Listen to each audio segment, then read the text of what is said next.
Seperti biasa selepas Isya kita baca pertanyaan. Yang pertama adalah, Ustadz ana mau tanya, di dalam akad mudharabah, jika si pengusaha sudah menghasilkan keuntungan, mana yang lebih diutamakan terlebih dahulu, berbagi keuntungan dengan si pemodal sesuai dengan yang sudah dijanjikan atau mengembalikan uang modal kepada pemodal? Tergantung kesepakatan. Jadi apa akad awalnya? Karena kata Nabi SAW, al-mu'minuna ala syurutihim. Orang mukmin itu selalu tepat, ya, menepati kesepakatannya. Kalau kesepakatan adalah begitu ada keuntungan dikembalikan modal, kemudian keuntungannya itu diputar lagi misalnya, atau sebaliknya, keuntungannya diambil, modalnya diputar lagi, tergantung kesepakatan. Kalau kesepakatannya harus memberikan bagi hasil, atau umumnya biasanya kalau sudah tiba waktu, akad yang paling tepat itu sebenarnya setiap tiba waktu ditawarkan kepada pemodal, ini modal Anda, ini bagi hasilnya. Kalau dia mau ikut lagi, ditawarkan apakah mau ikut di perputaran yang kedua, dia mengatakan iya, berarti terjadi akad baru.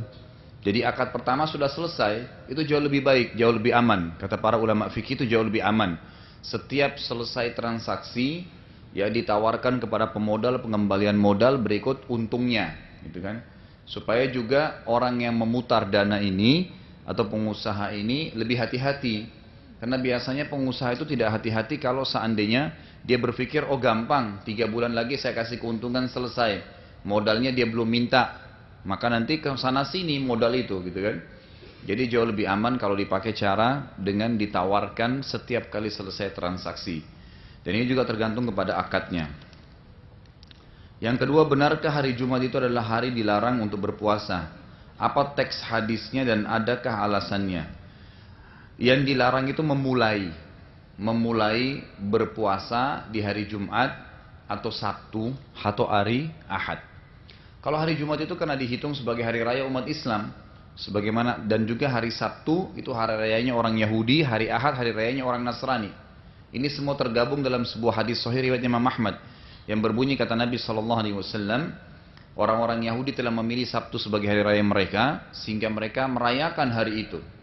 Kemudian Nasrani hari Ahad, dan aku diberikan hidayah untuk memilih hari Jumat, kan gitu. Jadi kalau adanya larangan tentang puasa dimulai Jumat itu memang lebih umum kepada karena Jumat adalah hari raya, gitu kan, hari raya umat Islam. Dan juga memang ada beberapa lafaz hadis yang melarang secara khusus untuk memulai puasa Jumat, Sabtu, Ahad. Dan ini sifatnya memang puasa selain Ramadan. Selain Ramadan. Ramadan mutlak tidak ada masalah karena wajib. Juga ulama menambahkan dengan puasa-puasa yang memang tepat momennya jatuh pada hari itu. Dan dia tidak sendirian.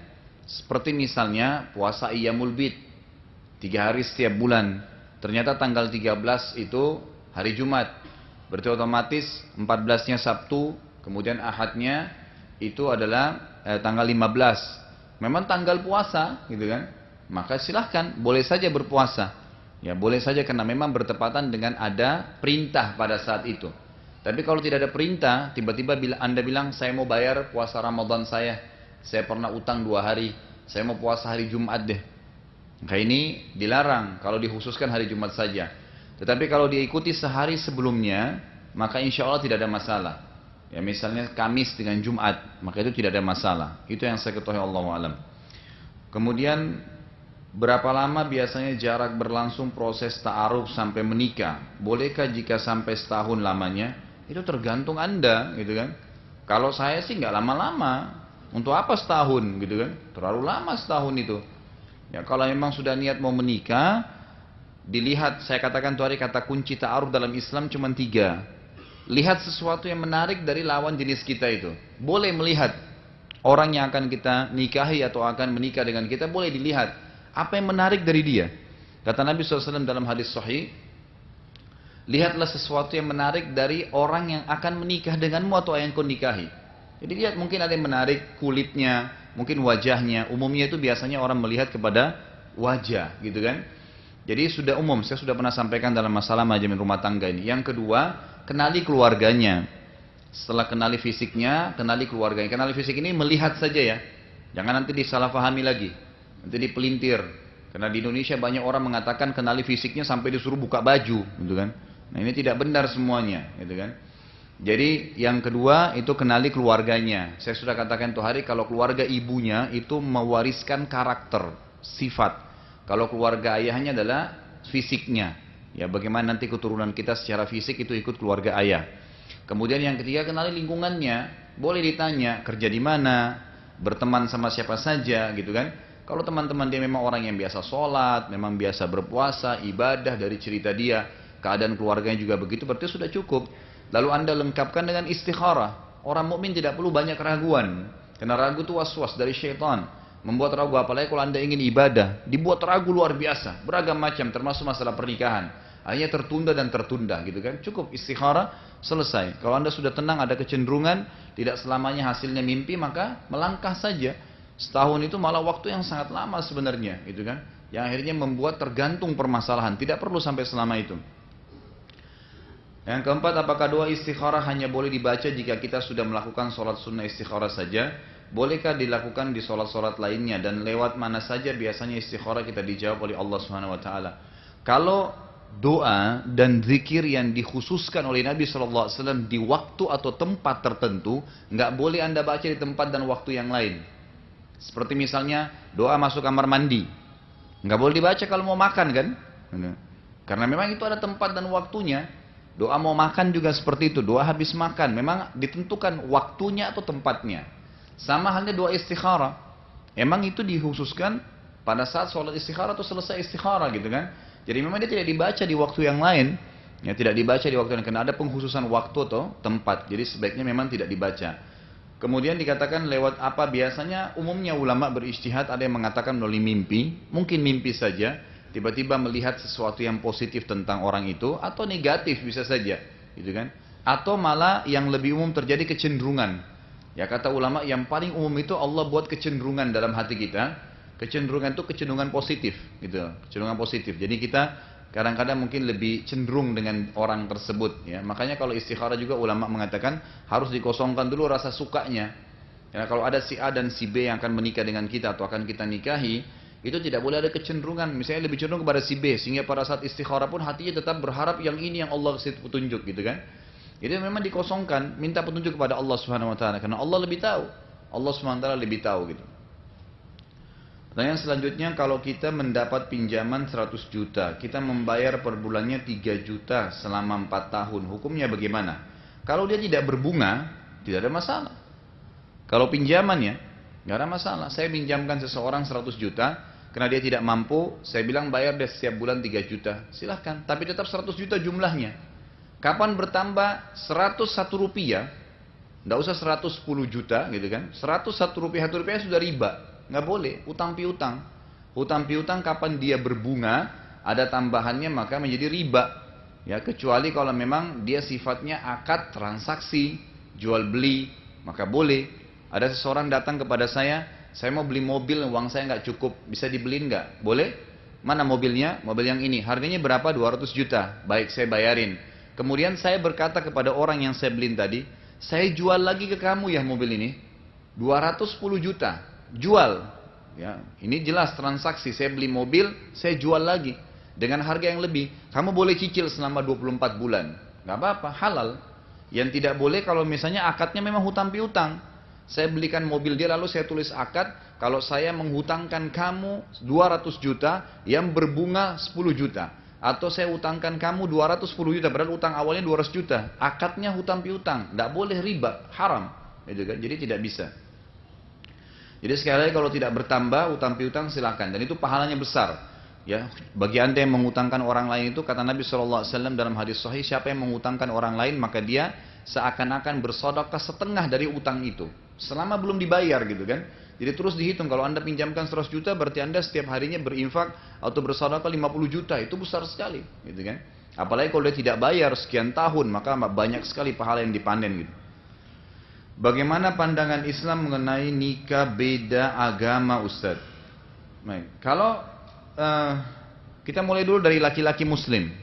Bolehkah laki-laki muslim menikah dengan wanita non-muslim?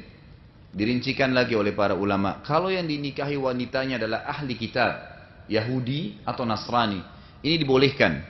Kembali kepada surah Al-Maidah ayat 5. Ya, di mana Allah SWT menjelaskan dengan sangat jelas. Yas'alunaka madza uhilla lahum.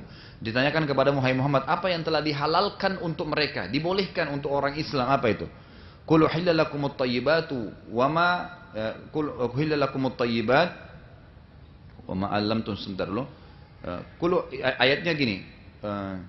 Al-yawma uhilla lakumut thayyibat. Hari ini aku halalkan bagi kalian segala yang baik-baik. Wa ta'amul ladzina utul kitaba hillun lakum wa ta'amukum hillun lahum. Makanannya ahli kitab, sebagian ulama tafsir mengatakan sembelihannya. Selama sembelihan mereka bukan hewan yang diharamkan dalam Islam, bukan babi, bukan anjing, bukan yang diharamkan, maka halal seperti ayam, kambing, sapi dan seterusnya, gitu kan? Dan makanan kalian halal buat mereka. Kemudian dikatakan wal muhsanatu minal mu'minati wal muhsanatu minal ladzina utul kitaba min qablikum. Dan juga Allah halalkan buat orang-orang yang beriman itu wanita-wanita yang baik-baik dari mereka dan wanita-wanita yang baik-baik juga dari ahli kitab, Yahudi dan Nasrani. Dikatakan idza ataitumuhunna ujurahunna muhsinina ghairu musafina wala muttakhidhi akhdan. Kalau kalian bisa memberikan hak mereka, melindungi mereka, menafkahi mereka, gitu kan? Wa may yakfur bil imani faqad habita amalu. Siapa yang memungkiri ini, hukum bolehnya ini, berarti dia pungkiri keimanan kepada Allah SWT, maka amalnya semua bisa habis. Ya, jadi Allah SWT melarang, gitu kan? Tetap harus kita pegangi. Jadi kalau wanita ahli kitab dibolehkan. Kalau anda bertanya lagi dan sering bertanya pengajian begini, Ustadz masih adakah ahli kitab? Masih ada sampai hari kiamat, gitu kan? Semua yang mengaku pengikut Nabi Musa sampai hari kiamat dikatakan Yahudi. Yang semua yang mengaku pengikut Nabi Isa sampai hari kiamat namanya Nasrani, dan Yahudi Nasrani tidak akan pernah hilang. Kalau anda bilang tidak ada, berarti semua hukum berhubungan ahli kitab di Al-Quran dan Sunnah dihapus, gitu kan? Tidak ada, jadi tetap berlaku. Jadi tetap saja berlaku itu. Kalau menikahnya dengan wanita selain ahli kitab, Hindu, Buddha, semua nggak boleh. Semua nggak boleh. Orang ateis nggak boleh. Kecuali kalau mereka masuk Islam ya berbeda, gitu kan? Ini kalau laki-laki Muslim. Kalau perempuan Muslimah mutlak tidak boleh menikah dengan laki-laki selain Muslim. Yang ini diharamkan. Kata Allah SWT tentang wanita-wanita yang datang dari Mekah hijrah ke Madinah, Allah SWT mengatakan di surah Nabi SAW, uji mereka, famtahinuhun, uji mereka. Kalau mereka memang beriman kepada Allah benar, gitu kan, maka dikatakan lahum yahilluna lahunna walahunna yahillun lahun. Jadi wanita-wanita yang beriman ini tidak halal bagi orang-orang kafir Mekah itu, dan juga sebaliknya, ya, mereka orang-orang Mekah tidak halal bagi wanita tersebut. Jadi tidak boleh. Dan juga perilaku Nabi SAW dalam hadis Bukhari, pada saat beliau diutus jadi Nabi, beliau sempat memisahkan antara Zainab, anak beliau radhiyallahu anha, dengan suaminya As bin Abi As. Karena As bin Abi As tidak mau masuk Islam, dipisahkan oleh Nabi SAW secara otomatis, gitu kan? Nanti setelah As bin Abi As masuk Islam baru dibolehkan. Jadi kalau perempuan muslimah mutlak tidak dibolehkan untuk menikah dengan ahli kitab. Dan sekali lagi Allah SWT juga mengingatkan, baik laki-laki juga begitu. Walaupun halal bagi anda menikah dengan ahli kitab, tetap orang-orang mukminnya lebih baik. Begitu juga dengan wanita, orang-orang mukmin jauh lebih baik. Kata Allah SWT, ulaika yadu'una ilan nar, wallahu yadu'u ilal jannah, wal maghfiratu bi'idni. Orang-orang yang beriman itu memanggil kepada surga seperti kepada Allah SWT. Dan orang-orang kafir itu memanggil kepada neraka. Gitu kan? Untuk apa membuat PR dalam rumah tangga? Apa pandangan Ustaz jika kita ikhwah menikahi wanita yang sudah pernah menikah, lalu bercerai, sedangkan kita belum pernah menikah dan usia lebih muda? Nggak ada masalah. Halal, yang penting menikah, jangan zina, gitu kan? Nggak ada masalah. Jadi kalau anda nikah dengan janda boleh, anda nikah dengan perawan boleh. Sebagaimana juga sama sebaliknya, berarti janda boleh nikah dengan laki-laki bujangan atau dengan orang duda, itu tidak ada masalah. Makanya Nabi SAW menikahi Ummu Salamah. Ummu Salamah pernah menikah dengan Abu Salamah, suaminya meninggal dinikahi oleh Nabi SAW, gitu kan? Khadijah juga radhiyallahu anha pernah menikah dengan suami yang sebelumnya, kemudian Nabi SAW menikahi, gitu kan? Pernah juga ada sahabat Nabi seperti Abdurrahman bin Auf radhiyallahu anhu dan beberapa sahabat-sahabat Nabi yang lain waktu hijrah dari Mekah, kemudian mereka menikah dengan wanita-wanita dari Ansar. Satu waktu Abdurrahman bin Auf datang, sudah pakaiannya bagus, berubah keadaannya, lalu Nabi SAW tanya, ada apa ya Abdurrahman, apakah kau sudah menikah? Kata dia mengatakan, iya ya Rasulullah. Kata Nabi SAW, perawankah atau janda? Kata dia, janda ya Rasulullah. Kata Nabi SAW, tidakkah perawan sehingga dia lebih dekat denganmu dan kau lebih dekat dengannya? Tapi di sini dibolehkan, jadi tidak ada masalah. Itu bukan sebuah larangan dalam Islam, bahkan dibolehkan. Yang penting tetap tolok ukurnya adalah keimanan dan kesolehannya itu. Apa yang harus kita siapkan untuk diri kita agar menjadi pantas untuk berumah tangga. Mengetahui poin dan mengetahui hukum-hukum Allah yang merupakan poin-poin atau pilar-pilar rumah tangga. Itu yang penting. Yang paling penting cuma itu, satu, sederhana. Anda tahu apa yang Allah tugaskan untuk Anda terhadap istri dan istri terhadap suami, kemudian terhadap anak-anak, kemudian terhadap tetangga, bagaimana membangun rumah itu dengan cara Islami, itu sudah cukup. Itu sudah yang paling penting gitu kan. Jadi bekali diri dengan mengikuti pelatihan-pelatihan pernikahan misalnya, atau membaca buku-buku tentang masalah rumah tangga terlebih dahulu sebelum menikah gitu kan. Hampir di setiap resepsi pernikahan tamu makan dan minum sambil berdiri. Dalam ilmu kesehatan disebutkan dampak yang timbul dari makan dan minum berdiri sambil berdiri diantaranya menyebabkan dinding lambung terbentur keras, menyebabkan air tidak tersaring dengan baik dan seterusnya. Lantas bagaimanakah hukumnya makan dan minum sambil berdiri? Karena dalam hadis Muslim bahwasanya Nabi SAW melarangnya, namun dalam hadis Bukhari dan Muslim menyebutkan bahwasanya Nabi SAW juga pernah melakukannya. Ini sudah pernah kita bahas dalam masalah manajemen rumah tangga juga. Di antara pernikahan Islami yang baik adalah menjauhi standing party. Karena itu ada alasannya. Kenapa orang-orang Barat mengadakan acara di pinggir kolam, di taman, kemudian mereka tidak meletakkan kursi, gitu kan? Itu yang paling pertama alasannya kalau Anda baca di buku-buku mereka di masalah tatanan sosial di barat itu. Kenapa diangkat itu? Untuk pertama hemat biaya. Jadi karena masalah penghematan biaya. Jadi mereka anggap dengan itu kursinya dikurangi, maka setiap kursi sekian dolar misalnya, berarti kali sekian kursi. Gitu kan? Masalah hemat. Yang kedua mereka mengatakan, orang kalau tidak duduk maka mungkin lebih mudah untuk interaksi dengan tamu-tamu. Sehingga nanti suasana lebih hidup, gitu kan? Suasana jadi lebih hidup. Itu kurang lebih. Tapi ini tatanan kehidupan orang Barat. Artinya orang non Muslimnya, bukan masalah Baratnya, orang non Muslimnya. Tapi kalau dalam Islam dilarang, Nabi SAW melarang, ya.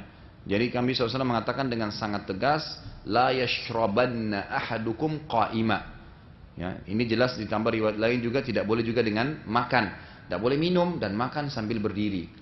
Dalam riwayat Bukhari juga, ini dua-dua riwayat Bukhari. Riwayat Bukhari juga memang disebutkan Nabi SAW pernah melakukan minum sambil berdiri. Tapi di sini kalau kita lihat sababul wurud, sebab disebutkannya riwayat yang kedua tentang Nabi SAW pernah melakukan minum berdiri, itu karena memang kondisinya tidak ada tempat untuk duduk. Ya, tidak ada tempat untuk duduk. Seperti Nabi SAW melakukannya pada saat pulang dari peperangan. Kemudian beliau lagi berdiri, gitu kan? Dan keadaan memang sangat mendesak untuk harus jalan. Maka beliau pun minum sambil berdiri. Jadi kondisinya memang tidak memungkinkan. Hanya itu. Tapi pada saat memungkinkan maka Nabi SAW selalu melakukannya sambil duduk. Sebagaimana jelas-jelas perintah Nabi SAW. Dan juga kalau kita pertemukan riwayat antara perkataan Nabi SAW. Beliau mengatakan jangan kalian makan dan minum sambil berdiri misalnya. Perkataan jelas, statement perintah. Dengan adanya sahabat yang menyampaikan kalau Nabi pernah melakukannya. Tentu penyampaian Nabi SAW lebih didahulukan, ya, penyampaian Nabi SAW didahulukan daripada penyampaian para sahabat. Pertanyaan kedua, apakah tawarruk hanya tahiyat akhir jika rakaat salat lebih dari 2 sehingga tidak berlaku untuk salat yang hanya 2 rakaat? Ini khilaf panjang di antara ulama ya. Tawarruk itu perlu Anda ketahui dan sudah pernah saya jelaskan di bab salat kita.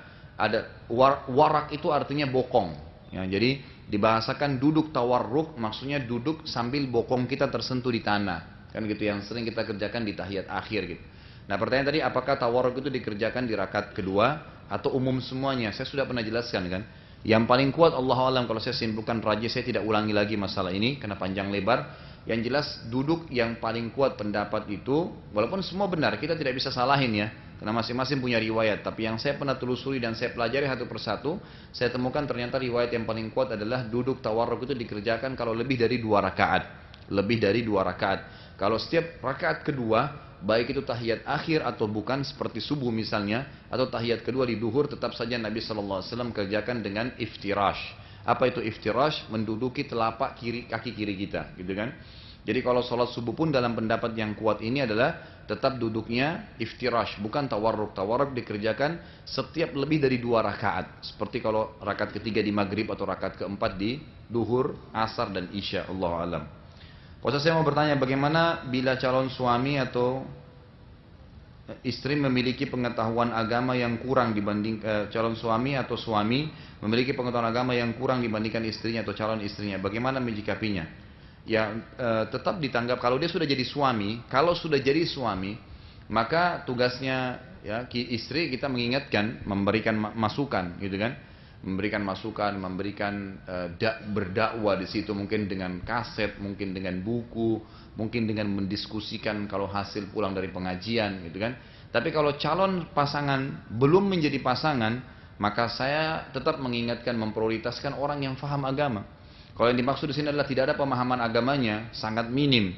Bahkan seringkali kita temukan ada akhwat kita yang mengatakan, oh calon suami saya melamar ini sholatnya masih bolong-bolong, tapi dia janji mau nanti sholat 5 waktu kalau sudah nikah. Ini janjinya kepada calon istrinya, bukan kepada Allah, gitu kan? Jadi kalau dia marah dengan istrinya, berhenti sholatnya nanti, gitu kan? Jadi ini tidak benar. Ya, kalau ini yang anda maksudkan penanya ini, maka jangan jadikan sebagai calon pasangan, ya kan gitu. Jadi kalau pengetahuan agama yang dimaksud karena dia tidak menjalankan hukum-hukum Allah, maka jangan. Ya insya Allah masih banyak manusia, gitu kan? Masih banyak hamba-hamba Allah. Kadang-kadang kita punya penyakit jemaah sekalian. Manusia ini seringkali dikurung oleh setan dengan bingkai dia buat sendiri. Saya kalau tidak nikah sama orang ini, saya nggak bisa hidup. Siapa yang bilang itu? Anda sendiri yang bilang. Masih banyak manusia lain kok. Allah ciptain miliaran manusia. Yang penting Anda yakin insya Allah kepada Allah, pasti masih bisa. Kecenderungan kita yang lahir itu kan karena kita cuma sudah mengenal saja. Kalau enggak, maka sama saja. Jadi jangan ragu, insya Allah masih banyak makhluknya Allah. Pak Ustadz, jika suami sudah berusaha membimbing dan mengingatkan istrinya untuk taat kepada Allah, namun istrinya tidak menuruti, apakah sang suami masih mendapat dosa atau maksiat yang dilakukan sang istri? Tidak lagi, ya sudah tidak lagi kalau seandainya dia sudah ingatkan. Ini dicontohkan dalam perilaku Nabi Lut alaihissalam dengan Nabi Nuh. Nabi Lut alaihissalam, istrinya tidak masuk Islam, tidak beriman, ya, tapi diingatkan setiap hari, tapi tidak mau, maka Allah tenggelamkan sekalian dengan atau siksa sekalian dengan kaumnya. Nabi Lut alaihissalam dengan Nabi Nuh alaihissalam dengan anaknya, gitu kan? Jadi tidak ada lagi tanggung jawab. Nabi Ibrahim alaihissalam dengan ayahnya. Maka ini sudah diingatkan semua. Tidak ada lagi tanggung jawab. Tidak ada lagi tanggung jawab. Yang penting sudah kita ingatkan dan sudah pernah saya bahasakan. Ingkar mungkar itu yang wajib adalah yang pertama. Yang selanjutnya hukumnya sudah sunnah muakkadah. Kalau ada istri anda sudah anda ingatkan, sholatlah sekali, sudah gugur kewajiban. Selebihnya sudah sifatnya sunnah. Begitu juga dengan teman-teman, dengan siapapun. Kalau kita sudah pernah ingkar mungkar sekali, sudah gugur kewajiban, sudah sifatnya sunnah setelah itu. Tidak ada lagi tanggung jawab yang berat pada hari kiamat sebenarnya. Tapi ya kerugian kalau kita membiarkan, gitu kan. Surah Ar-Ra'd ayat 39 yang artinya Allah menghapus dan menetapkan apa yang dia kehendaki dan di sisinya terdapat Ummul Kitab atau Lauhil Mahfuz. Pertanyaannya, apakah artinya ayat tersebut bahwasanya apa yang sudah ditulis di Lauhil Mahfuz bisa diubah atas kehendak Allah, dan bagaimana dengan takdir, apakah bisa diubah? Bukan itu yang dimaksud. Jadi yang dimaksud dengan ini, Allah Subhanahu wa taala bisa mengubah dan bisa mau buat apapun Allah mampu, gitu kan? Tapi bukan berarti Lauhil Mahfuz akan Allah ubah, karena memang Allah sendiri menentukan Lauhil Mahfuz tidak akan berubah, tidak akan pernah diubah. Allah sendiri berjanji tidak akan mengubahnya. Makanya Nabi SAW mengatakan kepada Abdullah bin Abbas radhiyallahu anhu, wahai anak kecil, kalau kau minta tolong hanya minta tolong kepada Allah. Kalau kau punya hajat, kalau kau minta dijauhkan dari keburukan sesuatu, hanya mintalah kepada Allah. Dan ketahuilah kalau satu kaum ingin menyusahkanmu dan Allah tidak mau kau ditimpa susah itu, maka kau tidak akan ditimpa. Dan ketahuilah kalau seandainya satu kesusahan akan menimpahmu, Allah ingin kau ditimpa dan satu kaum mendukungmu, maka tetap kau akan ditimpa. Sungguh kata Nabi SAW, telah kering pulpen yang dipakai untuk menulis di Lauhil Mahfuz, gitu kan, dan telah ditutup itu, sudah tidak bisa lagi berubah semuanya. Memang itu Allah SWT yang tentukan. Jadi yang dimaksud dengan ayat itu adalah Allah Subhanahu wa taala mampu mengerjakan apapun, mengingatkan kepada manusia, kepada makhluknya, apapun yang Allah inginkan bisa terjadi. Tapi bukan berarti Allah mengubah apa yang di Lauhil Mahfuz, karena Allah sendiri sudah menentukan untuk dirinya tidak mengubah melalui lisan nabinya Muhammad sallallahu alaihi wasallam. Bagaimana jika istri yang sudah punya gaji dari pekerjaannya sendiri pengen naik haji, sedangkan suami belum ada dana untuk berangkat haji? Dana istri hanya cukup untuk satu orang saja. Apakah boleh istri pergi haji sendiri? Sebaiknya memang nunggu. Sebaiknya ya, itu menunggu. Dan ini sudah pernah saya jelaskan tentang masalah hukum mahram dalam safar, gitu kan. Tapi yang jelas kalau saya Allahu alam tentu jauh lebih baik, lebih indah kalau misalnya anda bersama-sama. Dan ingat, yakinlah, kapan seseorang itu niat benar ingin pergi haji, dia nabung dari awal, Allah akan mudahkan kok. Ya Allah SWT akan mudahkan. Siapapun niat untuk mengerjakan sesuatu ibadah, Allah akan mudahkan buat dia. Anda mau tidur sebentar malam, niat mau bangun tahajud, itu tiba-tiba terkaget sendiri nanti malam, gitu kan? Allah akan bangunkan dengan caranya. Jadi kalau diniatkan, insya Allah akan ada sendiri. Allah akan berikan kemudahan untuknya. Bagaimana jika dalam rumah tangga posisi istri sebagai pencari nafkah utama, sedangkan suami hanya pengangguran atau kerja musiman? Apakah boleh suami yang mengurus rumah dan anak-anak sedangkan istrinya kerja? Sebenarnya kalau kasus istri itu bekerja, dalam Islam boleh-boleh saja, ya, boleh-boleh saja. Itu tidak ada larangan selama tidak mengganggu, ya, tidak mengganggu aktivitas, ya, yang merupakan kewajiban dia utama, gitu kan? Kalaupun dia harus darurat, suaminya memang belum ada kerjaan tapi dia kerja, maka dia pamit dengan suaminya baik-baik dan dia coba mempertemukan antara pekerjaan rumah tangganya dengan pekerjaan utamanya, pekerjaan dia di luar rumah, gitu kan? Ini boleh saja. Makanya para ulama sekarang memfatwakan bolehnya seorang muslimah jadi guru. Sebagaimana kita temukan misalnya di Madinah, di Mekah, di Saudi umumnya, itu banyak sekali guru-guru wanita. Mereka mengajar jadi dosen, mereka menjadi kepala sekolah, mereka menjadi ketua yayasan di tempat-tempat lembaga yang memang banyaknya memang wanita juga di situ, gitu kan? Mereka bekerja dan suaminya juga ada yang kerja, tapi itu tidak dilarang oleh para ulama selama tidak terbengkalai kewajiban mereka, gitu kan? Beberapa sahabiat dulu ada yang ikut berperang, ya, ada yang ikut berperang, ya, di rumah, sementara anak-anak mereka ditinggal di kota Madinah dan diwakilkan, dititipkan kepada saudari-saudari mereka, ya, gitu kan? Itu berarti dibolehkan mereka keluar pada hal-hal yang memang sifatnya darurat.